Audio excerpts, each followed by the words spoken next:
So mga tol, 5 araw na nga lang po, masasaksihan na po natin ang pagbabalik ni Keith Thurman sa itaas ng ring kalaban ng Australian fighter na si Brook Jarvis na gaganapin sa baluarte ni Jarvis sa Australia. So nakarating na nga po si Keith Thurman mga tol sa bansang Australia at nagkaharap na sila ni Brook Jarvis sa unang pagkakataon. Mapapansin nga mga tol na napakalaki pala nitong si Jarvis. So wika nga po dyan ni Jarvis mga tol na sorpresa daw siya dahil napakaliit daw pala ni Thurman. Sa tingin nga daw ni Jarvis mga tol, nagwo-worry na daw si Thurman nang makita siya. Mukhang nakikita daw niya kay Thurman mga tol na natatakot daw ito sa kanya. Umamin naman si Thurman mga tol na malaki at matangkad itong si Jarvis pero naniniwala umano siya na sa kanya pa rin daw ang magiging favor sa darating na laban nila. Samantala, nagkaroon din po sila ng one-on-one face-off at dyan po lumabas ang pagkaangas ni Thurman. Naalala ko tuloy mga tol yung one-on-one ni Thurman at ni Manny Pacquiao dati kung saan tinrastok at inasar-asar ni Thurman si Pacquiao. Sinabihang T-Rex arm si Manny Pacquiao at hindi daw aabot yung suntok ni Pacquiao sa kanya. So ganyan nga din po yung ginawa ngayon ni Thurman mga tol kay Brook. Trastok ang inabot ni Brooks mga tol kay Thurman. Banat po kasi ni Thurman mga tol.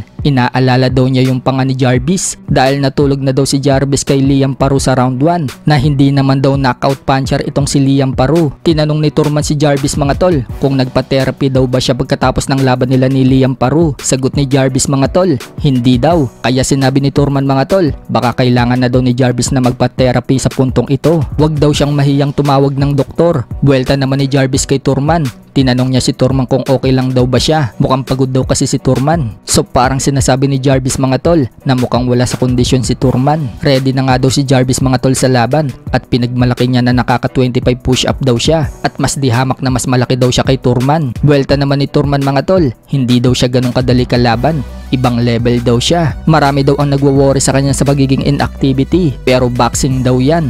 Wala daw pagbabago sa kanya. Kung ano daw siya dati, ganun pa rin daw siya ngayon. Malalaman daw yan ni Jarvis sa ibabaw ng ring kapag natikman na daw yung mga suntok niya na hindi pa daw natitikman ni Jarvis sa buong buhay niya. Tuturuan daw niya ito ng leksyon. Alam nga daw ni Thurman mga tol na babanatan siya ni Jarvis sa katawan. Yan daw kasi ang sinasabi ng karamihan mga tol na mahina ang bodega niya. Ganyan daw ang gagawin ni Jarvis. Pero mukhang hindi po nababahala si Thurman mga tol dahil sinabi niyang pinaghandaan na daw niya yan. Dinemo pa nga ni Thurman mga tol na susugurin daw siya ni Jarvis at pupuntaryahin daw yung bodega niya. At dahil parang pato daw ang ulo ni Jarvis na hindi daw marunong umilag, pabatuhan daw niya ito ng right uppercut at left hook tapos daw ang laban at easy work lang daw itong si Jarvis. Anybody who knows anything about boxing and a few comments and has read a fucking article knows Thurman can't take a body shot. So we gotta get in there, we gotta go hard, and then we gotta go right to the body. Boom! When I get that body, that's when I'm gonna get the big check. That's where I'm gonna make all the money. See? Sagot naman ni Jarvis mga tol, hindi daw ganyan ang gagawin niya.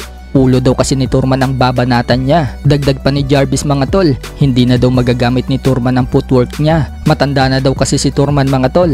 36 na daw ito, kaya hindi na daw ito katulad ng dati. So bigla nga pong tumayo si Thurman mga tol at pinakita na may footwork pa rin siya. So nagbitaw nga po ng final word si Jarvis mga tol at sinabi niyang itaas daw ni Thurman ang mga kamay niya sa laban nila. Habang nagbitaw din ng final word si Thurman at sinabi ni Thurman na sorry.